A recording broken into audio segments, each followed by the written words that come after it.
کیا آپ گورنمنٹ کے لگائے ہوئے ٹیکسز سے پریشان ہیں؟ اگر اس کا جواب ہاں ہے تو آپ کس طرح کا ٹیکس دیتے ہیں؟ آپ ڈائریکٹ ٹیکس دیتے ہیں یا آپ سے انڈائریکٹ ٹیکس وصول کیا جاتا ہے؟ اور آپ اپنے ٹوٹل انکم کا کتنا % اسٹیمیٹ ٹیکس گورنمنٹ کو پے کرتے ہیں؟ یہ ساری ویڈیو ٹیکسز اور ٹیکسیشن کے بارے میں ہے کہ یو کے میں ہم کتنا ٹیکس دیتے ہیں اور گورنمنٹ ہم سے کتنی انڈائریکٹ ٹیکس لیتی ہے، اور اس کے ساتھ ساتھ ڈائریکٹ اور انڈائریکٹ ٹیکسز کے بارے میں بھی بتائیں گے کہ ڈائریکٹ اور انڈائریکٹ ٹیکسز میں کیا فرق ہے۔ تو یہ ویڈیو لازمی دیکھیں اور اینڈ تک دیکھیں، ہوپ فلی کہ آپ کو اس میں بہتر انفارمیشن دیکھنے کو ملے گی۔ تو جڑے رہیے میرے ساتھ اور یہ ویڈیو آخر تک دیکھیں۔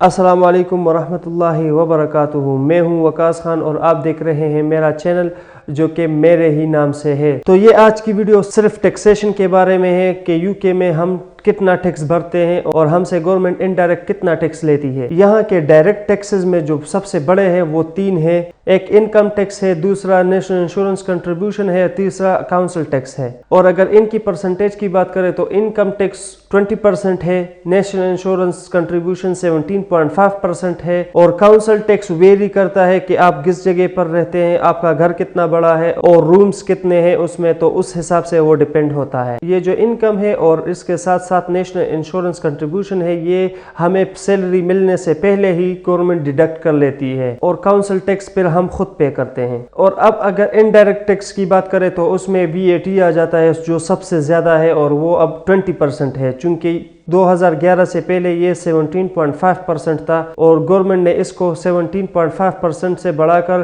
20% کر دیا 2011 میں۔ تو اگر اس طرح دیکھیں اور ایک بندہ ہے وہ £1500 منتھلی کما رہا ہے تو سب سے پہلے اس کے انکم سے 20% انکم ٹیکس نکلے گا، اس کے بعد 17.5% نیشنل انشورنس کنٹریبیوشن نکلے گا۔ اس کے بینک تک پہنچنے سے پہلے ہی گورنمنٹ اس کے پیسوں سے 300 سے لے کر £400 تک ڈیڈکٹ کر لیتی ہے، اور جو بچ جاتے ہیں اس میں پھر council tax, rent, expenditures, bills اور یہ سب بھی اس میں پھر کور کرنا ہوتا ہے۔ تو اس طرح جب یہ سارے ٹیکسز وغیرہ اور ایکسپینڈیچر ڈیڈکٹ ہو جاتی ہے تو بندے سے تقریباً کوئی 70% سیلری تو لگ ہی جاتی ہے، اور اس کے ساتھ ساتھ جب پھر آپ ایکسپینڈیچر بھی کرتے ہیں تو اس پر بھی VAT ہے، ویلیو ایڈڈ ٹیکس جس کو کہا جاتا ہے، اور اس کی ریشو بھی 20% ہے۔ اور 20% اگر آپ دیکھیں تو فار ایگزامپل اگر آپ ایک فون لینا چاہتے ہیں اور وہ فون £1000 کا ہے تو وہ آپ کو £1200 کا مل سکتا ہے، کیونکہ £200 اس پر ٹیکس ہوگا۔ یہاں پر جو ٹیکسز ریشو ہے وہ بہت ہی زیادہ ہے، لیکن اس کے ساتھ ساتھ گورنمنٹ سہولیات بھی دیتی ہے، جس طرح اگر کاؤنسل آپ سے ٹیکس لیتی ہے تو وہ آپ کا ٹریش اٹھاتی ہے، اسٹریٹ لائٹ لگی ہوئی ہوتی ہے، اس طرح صفائی کرتی ہے اور بھی کام کرتے ہیں جو کہ گورنمنٹ کو کرنا چاہیے۔ اب ان ٹیکسز کی بات کریں کہ یہ کیوں گورنمنٹ لیتی ہے اور اس کی وجہ کیا ہے۔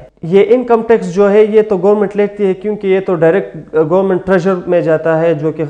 قومی خزانہ ہوتا ہے، ادھر جاتا ہے اور پھر وہاں سے ڈسٹریبیوٹ ہو کر یہ سارا ملک چلتا ہے اس سے۔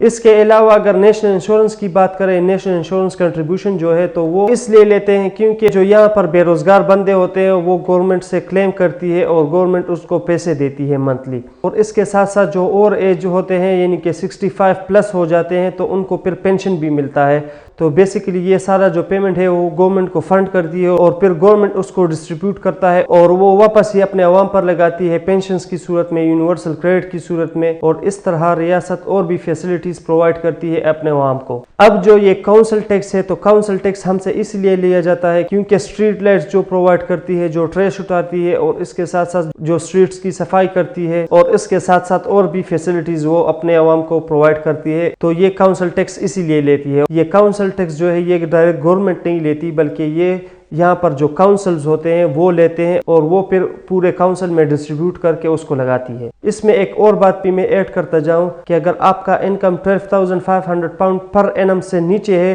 تو اس پر ٹیکس نہیں ہوتا۔ جب آپ کا انکم £12,500 پر ایئر تک پہنچ جاتا ہے تو اس پر 20% ٹیکس لگ جاتا ہے، اور پھر یہ 12,500 سے لے کر 50,000 کے درمیان یہ 20% ہی رہتا ہے۔ جب آپ کا انکم £50,000 سے اوپر ہو جاتی ہے تو اس کا جو ٹیکس ریشو ہے وہ ڈبل ہو جاتی ہے، تو وہ تقریباً کوئی 40% بن جاتی ہے۔ تو اب آپ خود سوچیں کہ یہاں کا جو ٹیکس ریشو ہے وہ انہوں نے کتنا تگڑا بنایا ہوا ہے، اور اگر اس کے کمپیریزن میں آپ پاکستان میں دیکھیں تو وہاں پر جو ڈائریکٹ ٹیکس ہے وہ کتنا ہے اور اس کی ریشو